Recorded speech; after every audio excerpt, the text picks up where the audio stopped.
এখনো করে চলেছেন নিরুপমা বিশ্বাস এবং তার জীবন যুদ্ধে যিনি সর্বদাই পাশে থেকেছেন সুধেন্দু কুমার বিশ্বাস।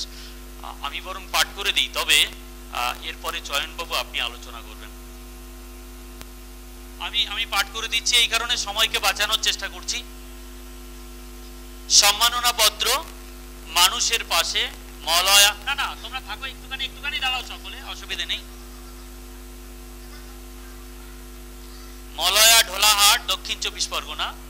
সাহিত্য সংস্কৃতি মেলা 2024, 15ই ডিসেম্বর রবিবার। দুর্গানগর দি ফ্রেন্ডস মিশন, রাজর্ষি গুরুচাঁদ ঠাকুর পুরস্কার। দুজনার ছবি আছে। প্রাপক সুধেন্দু কুমার বিশ্বাস ও নিরুপমা বিশ্বাস।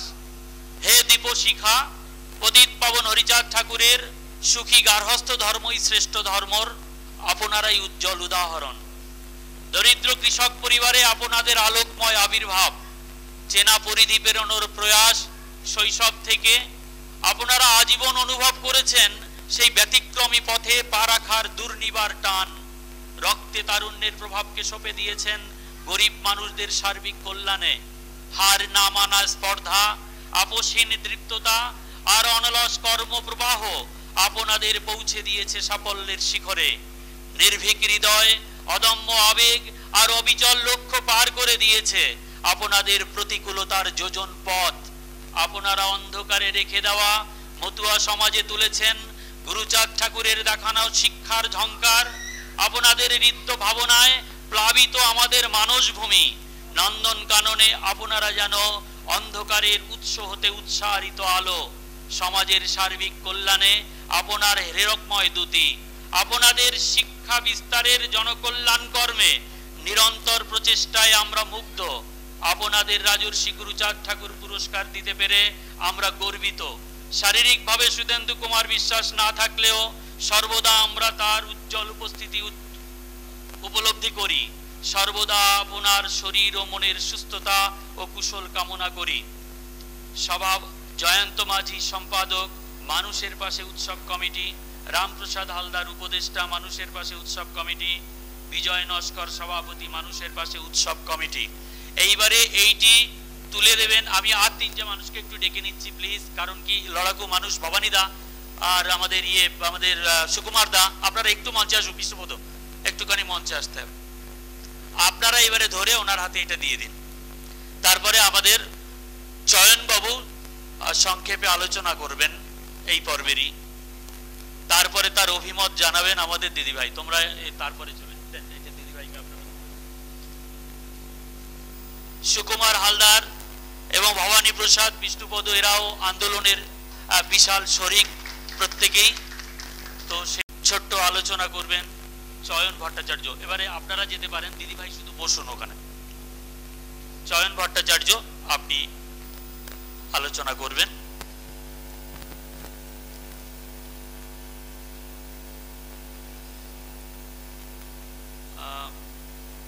আপনি বসুন। এই দিদিভাইকে চেয়ার দাও একটা। আর আপনারা মঞ্চ থেকে এবারে নিচে আসন গ্রহণ করতে পারেন। সংক্ষিপ্ত আলোচনা করবেন চয়ন ভট্টাচার্য। একটা সময় আপনারা জানেন, আমি নিজে দেখেছি, খুব ছোটবেলায় দেখেছি, মন্দিরে ঢোকবার অধিকার নেই, মন্দিরে ঢোকবার অধিকার নেই। কোথায় যেন একটা সংকোচবোধ কাজ করে। আজও আমরা আমাদের পাশের মুসলিম সমাজের পরিবারে ঢুকে দুবেলা ভাত খেতে পারি না। আজও তাদের পরিবারের লোক আমাদের ভিতরে ঢোকে না। ভট্টাচার্য চট্টোপাধ্যায়দের এমনিতেই দেখলে তথাকথিত পিছিয়ে পড়া মানুষরা একটু দুর্বলতা পেশ করে। তারা যদি কেউ একটা অন্য সমাজের কোনো গুণী মানুষের পায়ে হাত দিয়ে প্রণাম করে, তবু ভয় করে সেই গুণী মানুষ। আবার ভট্টাচার্য মুখোপাধ্যায়দের দিয়েও সমস্যা হয়। কিন্তু আমাদের চরম অভিজ্ঞতা, আমার রাজুদার নাটক করতে গিয়ে চরম অভিজ্ঞতা, সব সমাজে ভালো মানুষ আর সব সমাজেই মন্দ মানুষ আছে। আমাদের ভালো মানুষদের জুড়ে নিয়ে মন্দ মানুষের অন্ধকার দূর করার প্রচেষ্টা করে যেতে হবে। আলোচনা করবেন চয়ন ভট্টাচার্য। তার আগে চয়ন বাবুকে বরণ করে নিচ্ছেন। প্লিজ চয়ন বাবু একটুখানি আপনি।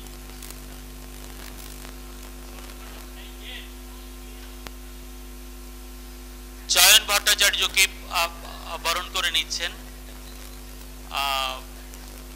তুহিনা হক।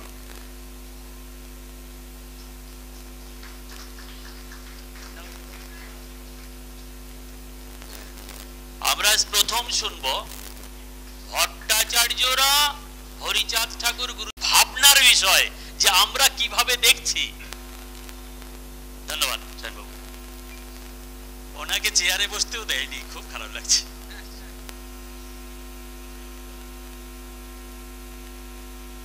নমস্কার আপনাদের সকলকে। প্রথমেই আমি ক্ষমা প্রার্থী, আমার 11টার সময় এখানে আসবার কথা ছিল, কিন্তু আমার এক ভাইজির বিবাহর অনুষ্ঠানে আমি ব্যস্ত ছিলাম, আসতে দেরি হয়েছে।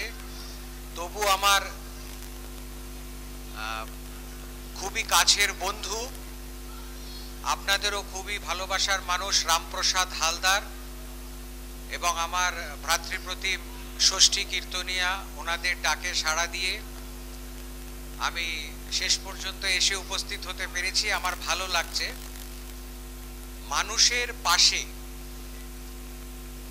মানুষের পাশের আয়োজনে যে সাংস্কৃতিক মেলা অনুষ্ঠিত হচ্ছে সেখানে উপস্থিত হতে পেরে আজকে আন্তরিকভাবে আমি অত্যন্ত খুশি।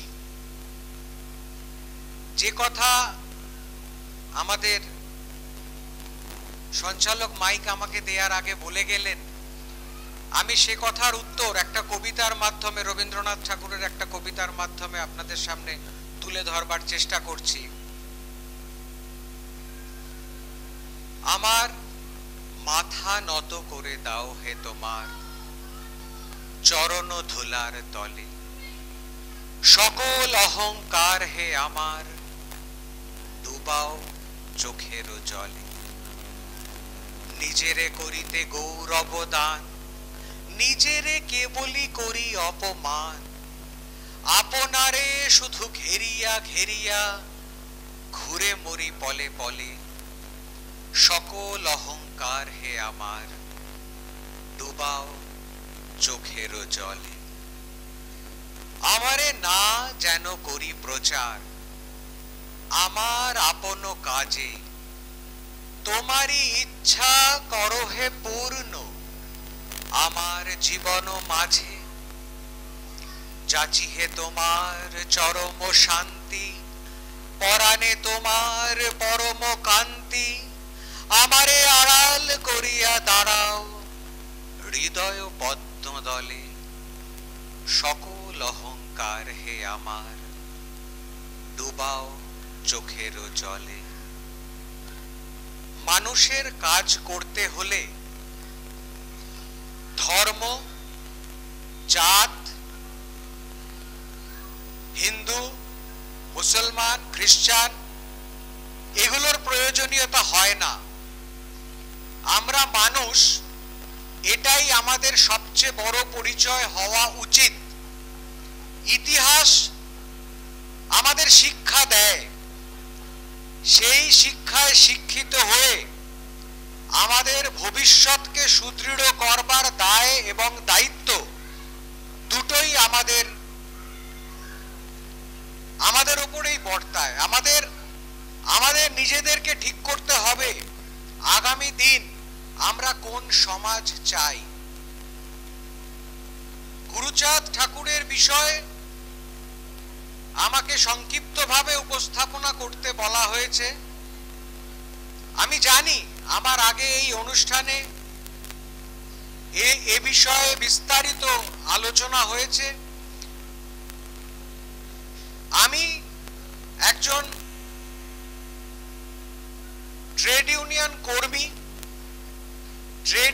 কর্মী হিসেবে যেটা সবচাইতে গুরুত্বপূর্ণ আমার চোখে, যে আজকে আমরা যে ট্রেড ইউনিয়ন করতে গিয়ে ধর্মঘট বা হরতাল বা স্ট্রাইকের কথা বলি,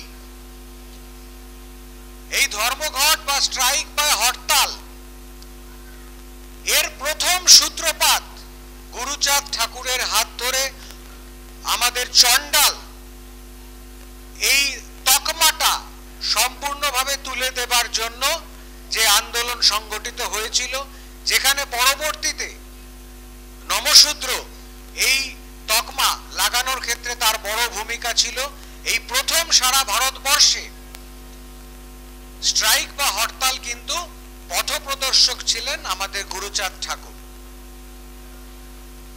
শুধুমাত্র তাই নয়, আজকের দিনে দাঁড়িয়েও আমরা যেটা মর্মে মর্মে উপলব্ধি করি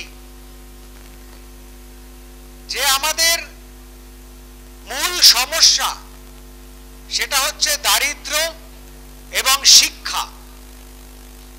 এই শিক্ষার প্রসারের ক্ষেত্রে তার ভূমিকা এটা অত্যন্তই গুরুত্বপূর্ণ। তার মূল কথা ছিল আচার নয়, কর্মই ধর্ম এবং শিক্ষার অগ্রাধিকার। অবশ্যই একটা সমাজকে ভালোভাবে গড়ে তুলতে হলে, সুস্থভাবে গড়ে তুলতে হলে, সুস্থ সংস্কৃতির গড়ে তুলতে হলে আমাদের ব্যাপকভাবে শিক্ষার প্রসার প্রয়োজন, যার সূত্রপাত তিনি কিন্তু 1800 শতাব্দীর মাঝামাঝি তিনি করেছিলেন। শুধুমাত্র তাই নয়, পরবর্তীতে আমরা দেখেছি কৃষকদের পাশেও তিনি দাঁড়িয়েছেন, তেভাগা আন্দোলনের পুরোধা ছিলেন এবং তার যে চিন্তা ভাবনা, সেই চিন্তা ভাবনা সুদূর প্রসারী করবার জন্য তিনি রাজনৈতিক স্তরে প্রমথরঞ্জন ঠাকুরের মতন মানুষজনকে রাজনীতিতে আনাবার বন্দোবস্ত করেছেন এবং আজকের ভারতবর্ষের যে সংবিধান, যার রচয়িতা বাবা সাহেব আম্বেদকরজি, তাকে গণপরিষদে পাঠাবার ক্ষেত্রে অন্যতম গুরুত্ব ভূমিকা পালন করেন গুরুচাঁদ ঠাকুর মহাশয়। আরেকটি বিষয় যেটা আজকের দিনে অন্ততপক্ষে উল্লেখ না করলে বক্তব্য সম্পন্ন করা সম্ভব নয়, যা আমরা প্রতিদিন আজকে মর্মে মর্মে উপলব্ধি করতে পারছি, নারীর সম্মান। নারীর সম্মানের অগ্রাধিকার দিয়েছিলেন এবং তিনি বারবার বলেছেন যে পুরুষ এবং নারী সমানভাবে কাজ করবেন, সমান অধিকার তারা গ্রহণ করবেন এবং সেই সম্মানের তিনি যে প্রতিষ্ঠা করতে চেয়েছিলেন আমরা দেখতে পাচ্ছি আজকের দিনে দাঁড়িয়ে তার বিভিন্ন ক্ষেত্রে আমরা অভাব লক্ষ্য করতে পারছি। তিনি নানা ক্ষেত্রে অতীতে দেখা গিয়েছে যে শিক্ষার প্রসার, দরিদ্র মানুষের পাশে দাঁড়ানো, কৃষক আন্দোলন এবং পরবর্তীতে রাজনীতিতে সক্রিয় অংশগ্রহণ না করে তিনি পরোক্ষভাবে এই জাতির, নমশূদ্র জাতির ধীরে ধীরে উন্নয়ন এবং উন্নতি ঘটানো, শুধুমাত্র সেইটাকে নিজে ওই অংশের মধ্যে সীমাবদ্ধ না রেখে বৃহত্তর সমাজে ছড়ানোর ক্ষেত্রে তার ভূমিকা বিশেষ উল্লেখযোগ্য। আজকের এই অনুষ্ঠানে নারীদের প্রতি বা বর্তমান সমাজ ব্যবস্থার বিরুদ্ধে তিনি যে গর্জে উঠেছিলেন, তিনি যে বার্তা রেখেছিলেন, সেই বার্তার কে মাথায় রেখে রবীন্দ্রনাথ ঠাকুরেরই আরেকটা কবিতা দিয়ে আমি আমার বক্তব্য শেষ করছি এবং আমি বিশ্বাসী যে আমাদের এই কবিতাটির যে বক্তব্য, যে মূল ভাবধারা, তা আজকের এই সমাজে বিশেষ করে সমানভাবে প্রাসঙ্গিক এবং গুরুত্বপূর্ণ এবং আমাদের প্রত্যেকের সেই চেতনা, সেই জাগরণের প্রয়োজন রয়েছে।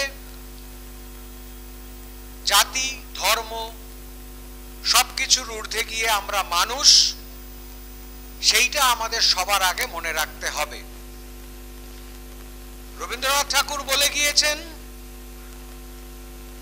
ভগবান তুমি যুগে যুগে দূত পাঠায়েছো বারে বারে, দয়াহীন সংসারে। তারা বলে গেল ক্ষমা করো সবে, বলে গেল ভালোবাসো, অন্তর হতে বিদ্বেষ বিষ নাশো। বরণীয় তারা, স্মরণীয় তারা, তবুও বাহির দ্বারে আজি দুর্দিনে ফিরানো তাদের ব্যর্থ নমস্কারে। আমি যে দেখেছি গোপন হিংসা কপট রাত্রি ছায়ে হেনেছে নিঃসহায়। আমি যে দেখেছি প্রতিকারহীন শক্তের অপরাধে বিচারের বাণী নীরবে নিভৃতে কাঁদে। আমি যে দেখেছি তরুণ বালক উন্মাদ হয়ে ছুটে কি যন্ত্রণায় মরেছে পাথরে নিষ্ফল মাথা কুটে। কণ্ঠ আমার রুদ্ধ আজিকে বাঁশি সঙ্গীত হারা, অমাবস্যার কারা লুপ্ত করেছে আমার ভুবন দুঃস্বপনের তলে। তাই তো তোমায় শুধাই অশ্রু জলে, যাহারা তোমার বিষাইছে বায়ু নিভাইছে তব আলো। তুমি কি তাদের ক্ষমা করিয়াছ, তুমি কি বেসেছ ভালো। ধন্যবাদ আপনাদের সবাইকে। মানুষের পাশে ছিলাম, আছি, থাকবো।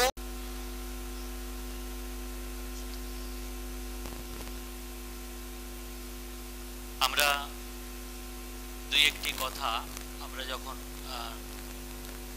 দিদিভাইকে পেয়েছি, নিরুপমা বিশ্বাস আমাদের গর্বের মানুষ, আমরা দুই একটি কথা শুনি। আমাদের মধ্যে অনেক গুণী মানুষ এসছেন, আমাদের তাপস দা এসছেন, তাপস শিকদার অ্যাডভোকেট, আমাদের খুব সহযোগী মানুষ, গৌতম হালদার আছেন, ডক্টর কপিল রায় আছেন, অনেক মানুষ আছে, আমি নাম করছি।